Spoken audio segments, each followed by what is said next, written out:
महाराज आहे, प्रेमानंदजी महाराज, त्यांना किडनीचं खूप वर्षापासून बिमारी आहे, हे आपल्या सर्वांना माहित आहे.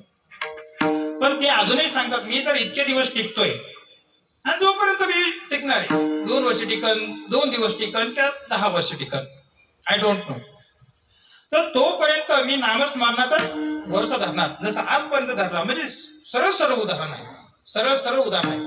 हा, एक नागपूरकर महाराज होऊन गेले बघा, म्हणजे 93-95 ची गोष्ट आहे. ते जवळपास 12 वर्ष त्यांना सुद्धा लिव्हरचा आजार होता, लिव्हरचा. त्यांना सांगितलं डॉक्टरनी तुम्ही कीर्तन करू नका, आराम करा, पण ते म्हणे जमा महाराज मला असं 12 वर्ष ते टिकले. डॉक्टर लोक सुद्धा हाकून गेले की हा व्यक्ती इतके दिवस कस का टिकला. तेही छंदरूपी कीर्तनातून सांगायचंय, मी जर इतके दिवस जगतोय तर हे फक्त नामस्मरणामुळे.